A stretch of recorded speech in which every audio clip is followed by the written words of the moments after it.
6 दिसंबर 2008 Frank और Christie सालों के इंतजार के बाद फाइनली शादी कर रहे हैं। घर वाले दोस्त सभी बहुत ज़्यादा खुश हैं। फ्रैंक क्रिस्टी को देख के बहुत ज़्यादा खुश होता है और अपने मन में हमेशा साथ रहने का वादा करता है। क्रिस्टी भी 7वें आसमान पर है और अपने आने वाले फ्यूचर और अपने बच्चों के बारे में सोच रही है। तभी क्रिस्टी को पुल से कूदने की आवाज़ आती है। सब लोग पुल की तरफ भागने लगते हैं। क्रिस्टी सिचुएशन को समझने की कोशिश ही कर रही होती है। तभी कोई चिल्लाता है, फ्रैंक ने पुल में छलांग मारते वक्त अपनी गर्दन तोड़ दी, इसे जल्दी से जल्दी हॉस्पिटल लेके चलो। क्रिस्टी के पैरों से मानो जमीन खिसक गई। उसको अपने सारे सपने बिखरते हुए दिखे। फ्रैंक को हॉस्पिटल में ले जाया गया। वही डॉक्टर ने कहा फ्रैंक का आधा शरीर पैरालाइज हो गया है और अब ये जिंदगी भर चल नहीं पाएगा और उसकी केयर के लिए क्रिस्टी को ही हमेशा उसके साथ ही रहना पड़ेगा। फ्रैंक रोने लगता है और खुद को एक लूजर समझता है। कुछ महीनों के बाद टोनी रॉबिन्स को इस कपल के बारे में पता चलता है और टोनी कुछ ऐसा करते हैं कि जो फ्रैंक और क्रिस्टी की पूरी रियलिटी को बदल देता है। उससे पहले टोनी फ्रैंक और क्रिस्टी की पूरी कहानी सुनते हैं। चलो बहुत दुख देख लिया, स्काई डाइविंग करके आते हैं। ये सुनते ही फ्रैंक और क्रिस्टी एक दूसरे को देखने लगते हैं और सोचते हैं हमने टोनी को हमारी इतनी सीरियस प्रॉब्लम बताई और टोनी ये क्या मजाक कर रहा है। बट टोनी असल में बहुत ज़्यादा सीरियस था। टोनी क्रिस्टी को बताना चाहता था कि फ्रैंक कितना पावरफुल है, कितना वो इस हादसे से पहले था। फ्रैंक 24 घंटे के बाद 2000 की फीट पर उड़ता है। फ्रैंक को एक आदमी के साथ हेलीकॉप्टर पर ले जाया जाता है। ऊंचाई में पहुंचने के बाद पायलट काउंटडाउन स्टार्ट करता है, रेडी 3, 2, 1 एंड गो। और वो इंसान फ्रैंक को लेके नीचे उतरता है। क्रिस्टी को विश्वास भी नहीं हो रहा था क्योंकि उसका हस्बैंड तो चल भी नहीं पाता था, अपने कपड़े भी चेंज नहीं कर पाता था।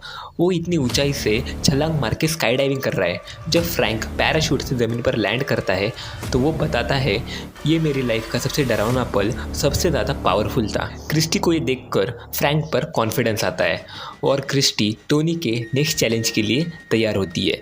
नेक्स्ट चैलेंज में टोनी रॉबिन्स अगले 10 दिनों तक फ्रैंक को क्रिस्टी से दूर रखते हैं। 10 दिनों के बाद क्रिस्टी फ्रैंक को मिलती है। उसको देख के हैरान रह जाती है। फ्रैंक बहुत ही एनर्जी के साथ बास्केटबॉल कोर्ट पर बास्केटबॉल गेम खेल रहे हैं और सामने वाली टीम को भी बराबर की टक्कर दे रहे हैं। क्रिस्टी ने फ्रैंक को उस इंसिडेंट के बाद बहुत ज़्यादा कॉन्फिडेंस देखा क्योंकि क्रिस्टी को विश्वास हो गया था कि अब फ्रैंक दूसरों की जैसी ज़िंदगी जी सकते हैं। बट टोनी रॉबिन्स यहाँ नहीं रुके क्योंकि उन्हें पता था कि फ्रैंक के सभी डर खोलने के लिए उससे कुछ ऐसा कराया जाए जो उसे कभी करना था।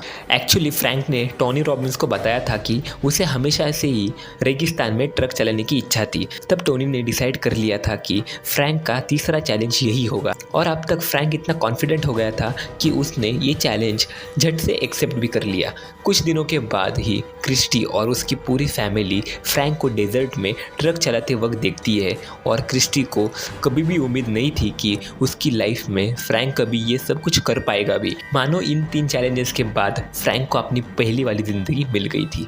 पर सवाल ये आता है कि फ्रैंक ये सब कर क्यों पाया। उससे भी इम्पोर्टेंट चीज़ ही टोनी रॉबिन्स ने फ्रैंक को ये 3 चीज़ें करने को कहा ही क्यों। दरअसल ये तीनों चीज़ें कोई जादू नहीं थी बल्कि एक सोचा समझा प्लान था जिसे कहा जाता है द विनर्स इफेक्ट। देखो टोनी रॉबिन्स ने जो भी फ्रैंक के साथ किया वो ये था कि वो फ्रैंक के दिमाग में द विनर्स इफेक्ट क्रिएट करना चाहते थे।